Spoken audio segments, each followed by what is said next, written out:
You're watching PEGRI TV, Rhode Island's public access channel.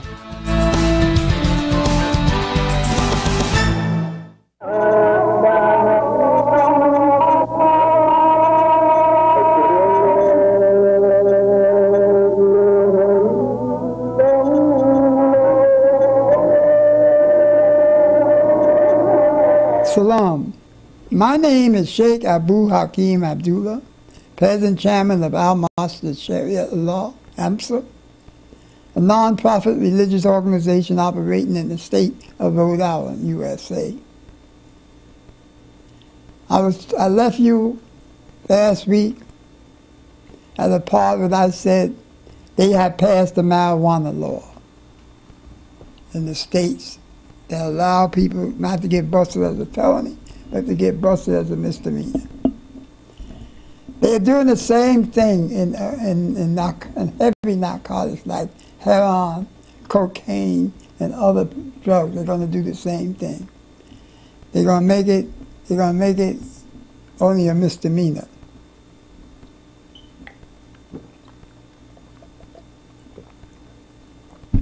I don't think the government's going to go for that, because right now the federal government will bust a grower of narcotics, grower of marijuana in any state in the 50 states of the United States and put them in jail. So I don't think they're going to go for that around the country. Now, I was telling you that about the terrorist world. I mean the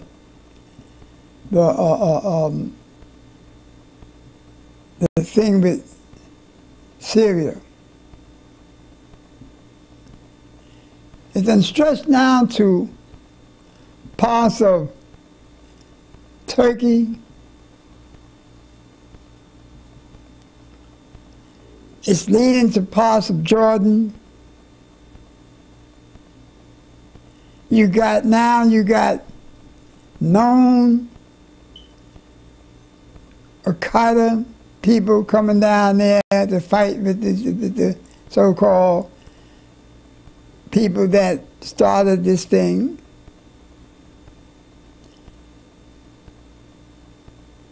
You got terrorist groups coming in there, call themselves Mujahideens.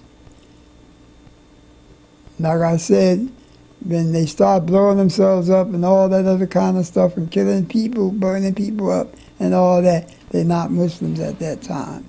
So we don't accept that as being Islamic, what they're doing. So they're not Mujahideen. They're not fighting for Allah.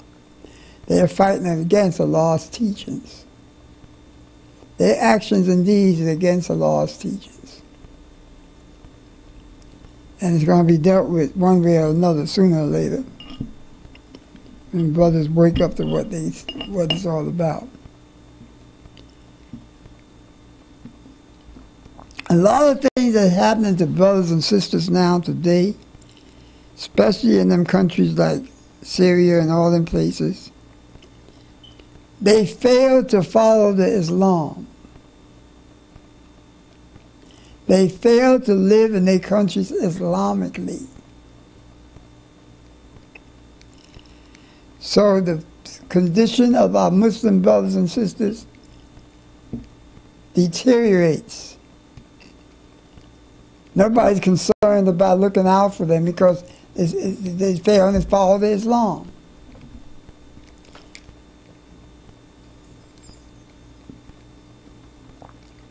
So this is what they should be trying to get back to. This is why you see me constantly on the TV program talk about you must return to Islam. You must return back to your deen. You must tell the world you are Muslims. This is your law, that you're going to practice it in Saudi Arabia, in Turkey, in any Islamic country that you so pleased to do. And will they please stay out your country practicing what they want, provoking people to turn into democracy. And you do the same thing in this country here. The only reason they don't try to stop brothers from talking about Islam here in this country is because they have a law that says religion is supposed to be for the people. It's supposed to be a religious country. And you can talk about getting membership in your Muslim country. So, brothers, this is why we can open up a Dawah program introducing people to Islam here in the United States, Great Britain, and anything else, anywhere else. But we can't talk terrorism in this country, and I agree with that. You cannot talk terrorism in the country, or trade, or anything else that's going to separate the country and have a resolution. So I tell that to the so-called leaders of Saudi Arabia, Kuwait, and other countries that call themselves Muslim countries, which is not down in the book as Muslim countries because it's not following these laws. A Muslim country is supposed to follow Islamic laws. The king, there is no such thing as kings underneath Islam. They can't have that position. The kings can't be rulers of the people. And we put his thing down over top of Islam. So that's why kings can't be in Islam. The king can be a member of Islam, but he can't be the king of Islam because his king puts him in another position. The kingship puts him in a position of having followers and having his own way of life and ruling the country. So he can't put that rule or his rule on top of a country that's a Muslim country. So this is why you don't have full Islamic countries in the Middle East. Now I know a lot of people, a lot of Middle East leaders don't like for me to say that, but that's the truth. I gotta say the truth. I gotta say what the law tells me to say. Preach the truth. The Prophet Muhammad said that. He said that there is no kings in Islam, in the Hadiths. And I can understand why there should be no kings in Islam. You can't have the state of a Muslim state going half Islamic and half kingism and all the rest of it. You can't do that. It can't work that way. It can't work for the kingship, and it can't work for the Islam. It just can't work that way. You can't do half of anything and expect to get the full results for it, the benefits of it. And this is what a lot of brothers is trying to do. We call it the love of this world and sacrificing of the hereafter.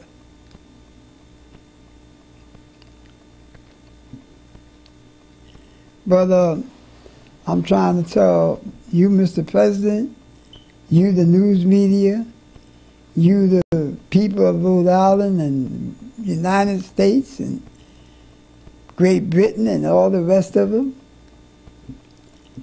what we are about. And I'm not trying to hold anything back.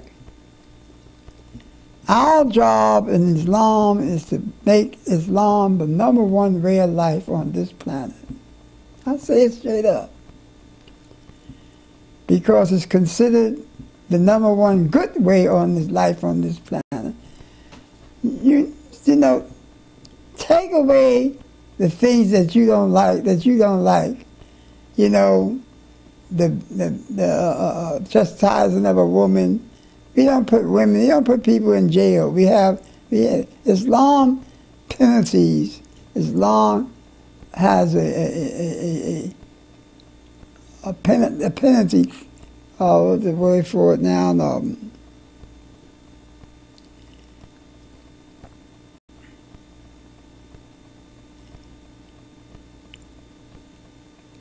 penalties in the system and laws that take away, believe in the eye for an eye, and the eye for an eye, and tooth for a tooth, and whatnot. And you pay, you don't go to jail for doing something wrong. You lose a part of your body for doing something wrong. If you commit adultery, you lose your whole life. Here in this country, commit adultery is nothing no more. You had the President of the United States commit adultery, and everybody voted for him to become president again. You got people, movie stars, committing adultery. And everybody's walking around doing what they want to do. You had people running for president and governor and committed adultery. People give them millions of dollars to keep running. You know, it's a sin position in this world. You got people that, you got nudity, it used to be a thing called nudity. You can't walk around half naked. Today you can walk around any way you want to. There's no law. The law of nudity is not in action. Nobody's pressing it. The health laws, there's no health laws no more. Except they want to, they talking about you can't smoke in this restaurant, you can't smoke in that restaurant. You can. What's the difference in smoking and drinking? You can drink 40 gallons of liquor in a bar, you just will smoke in the bar too. You're killing yourself, you're killing, you know how many people died from cirrhosis of the liver? Oh man. Illness from different alcohols they drink. How many accidents happen because of alcohol? People driving drunk kill somebody. People driving drunk kill themselves and somebody. You know, it's people walking around drunk, wind up killing their wives and sisters and brothers and whole families getting killed. You know, look at all that, and you're talking about nobody can smoke. You passed the reefer law. Everybody can get high for some reason. You know how many people that got killed? The guy in Jersey ran into the bridge, ran off the bridge and killed about 200 people in the water, drowned them to death, and he was smoking that reefer. He was smoking that weed and didn't see the red light and didn't care about no red light and went straight on through and went right off the bridge. It looked like a game to him. And he went sailing off the bridge and killed 200-something people, drowned them in the water. You know how many bus drivers driving the bus from the different clubs and stuff, ran into the water or the bridge or hit somebody and ran off the road? It's steep, man. But you're talking about no smoking. You got people now walking around giving AIDS to each other. Gotta have AIDS and know that he got AIDS and give AIDS to a woman in the street, know that he has AIDS, and he walks around and he don't get no time for doing that. He don't even go to jail half the time. It's just really something else. And you don't want Islam? You got crap games going on under the church. It had bazaars and craps and bingo and all the rest of the things. You got the priests drinking brandy and wine and all that kind of stuff. The blood of Jesus and all that with a cookie. The flesh of Jesus and cannibalism. You don't have that kind of stuff in Islam. But this is what you got going on. And yet you're telling them you don't want this and you don't want that. Why you don't want that is, what do you ever think of why you don't want that? It's because you enjoy living this life of sin. This is what it is all about. People enjoy living the life of sin. Look at it. They sit up on TV and they sitting on a stool that high with a dress up to the almost to the crack of their bodies. Look at it. I mean, you really look at what's going on. Adult programs on the net, on internet, on your computer. Kid can't open up the computer. You open up the computer and see a sex act going on. I mean, seriously, look at what's going on here. And this is what's happening to it. So, so let me get back to this other thing what I started this program with. I started this thing talking about that the Muslims have the right to go in, the Islamic right to form a group to go into Iraq or Syria and go against the people in these towns that is killing Muslims. I say they should line up at the United Nations, pass the bill to go in there underneath the same thing they went in Korea with. The same thing the president here went into Iraq with.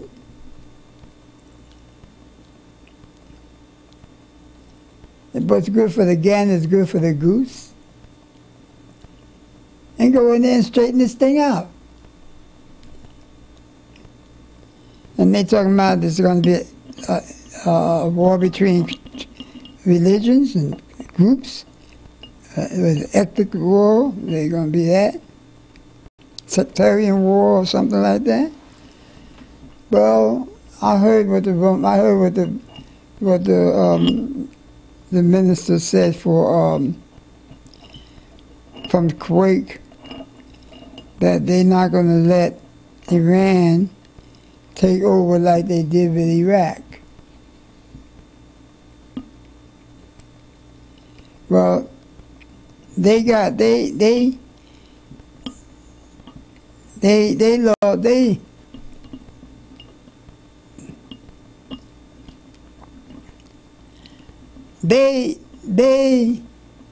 turned around and did that to themselves.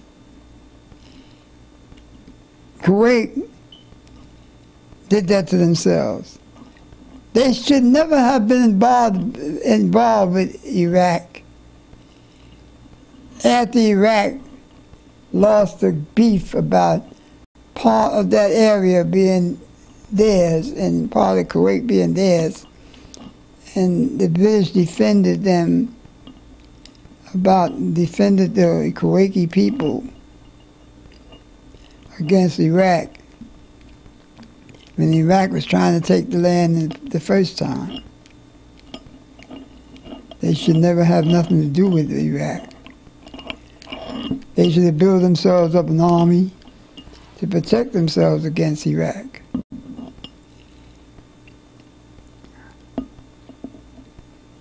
That's what they should have done. Years ago. But they would have did that if they was following this. That's what they would have did if they was following this. They was following the two books, the Hadith and the Quran, that would have happened. But they're not living it either. A lot of people not living Quran and Hadith. That's what's the matter with the Muslims today. They're not living Islamically. And that's what they're going to have to start doing, living Islamically. And they're going to have to go ahead and go into those countries. But the first they got to get an understanding between the rest of the world and them.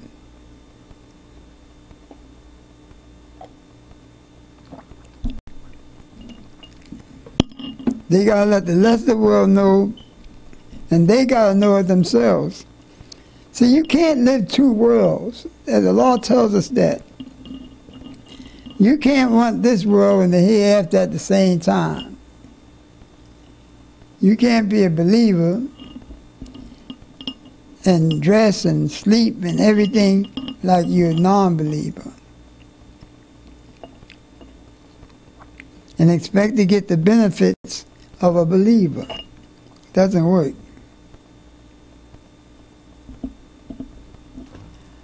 So, I believe that they should go ahead and do what they have to do. And they need to go sit down at the United Nations. They have to demand that the Middle East is in their hands. The Middle East, what's the Middle East? The Middle East is Muslims. You got that one Israeli thing in there, but everything else is mostly Muslims.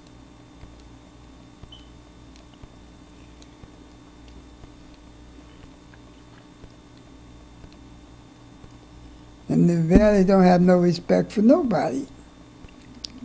They're trying to do things with the Palestinians.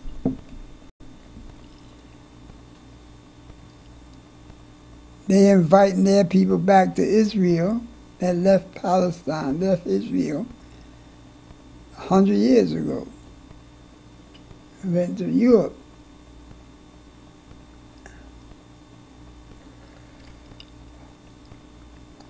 They must do the same thing. They don't allow the Palestinians to do that.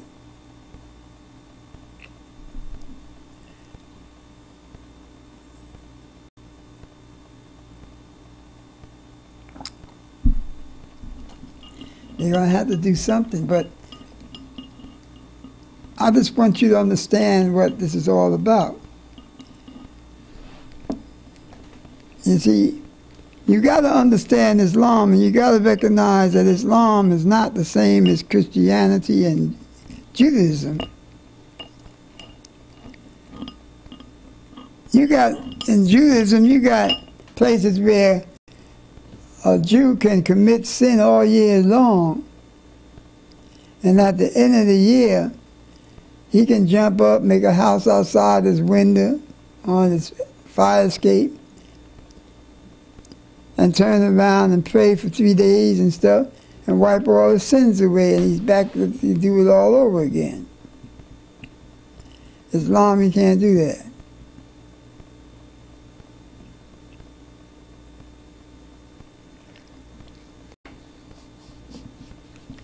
You see, so Islam, of the representative that they put in office, must follow this book.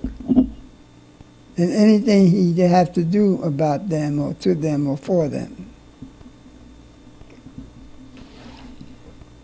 That's why a Muslim can't become, or shouldn't become a politician in the United States or Great Britain. Because you got to make a swear oath to allegiance to something he shouldn't do. You gotta, you can't live Islamically.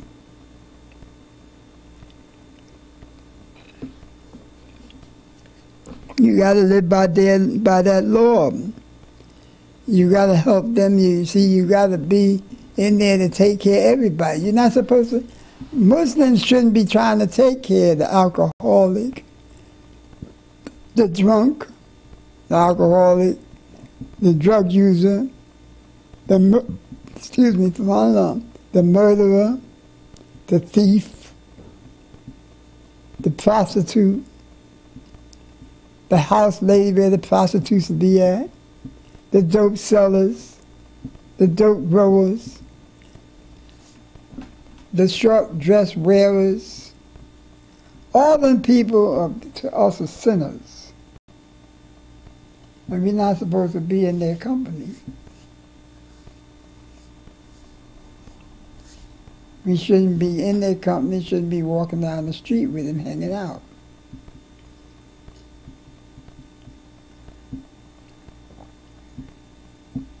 And this is what the politicians know. A lot of politicians know this. This is why you got such a large group of people condemning Islam, not because it's not good, but because it takes away their independence and their individualities that they commit in sin. see no more of that. A Muslim cannot do that.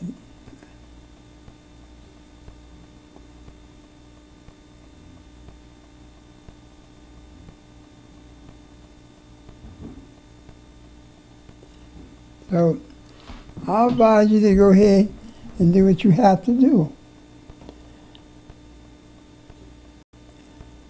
I had very little sleep last night because I had this on my mind all night long. I'm doing this in the daytime, in the morning, and I usually take a nap about this time. So I'm trying not to doze off on you, like I just almost did. I stop and I'll be thinking about something else to say, and I'll be getting my thing together to talk to you. And it's hard. It's hard on me because I'm doing this solely independently.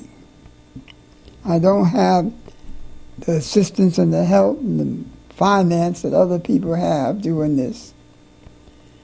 And I'm doing it by myself, alone, except for a few people that help me with the tapes. I have one lady that helps me with the tapes, and she's not a Muslim, but she helps me with the tapes. She's a Christian. Now, she helps me a great deal with the tapes. She helped put them together because I'm not that familiar with the equipment. I used to have somebody that helped me with the equipment, but he wasn't making any money with me. He couldn't feed himself, so he had to go get a job, and by getting a job, he started doing stuff from someplace else, and now he's working with the Army thing. I don't have the equipment. I don't have the money to open up a little small shop. I don't have any finance to keep going. I borrowed the equipment from Cox or Cox Cable, and it used to be Cox, and Verizon. Now it's the state of Rhode Island is running the program that we in to do this here, and I'm not asking for money on this show, but it's against the law for us to ask for money on this show. We can't ask for it. We can't solicit funds on this program. So I'll let you know that. We cannot solicit funds on public access programs. And so I'm always tired. And like you see, I'm not a well person. I'm not well at all. I have emphysema, which is a dying disease.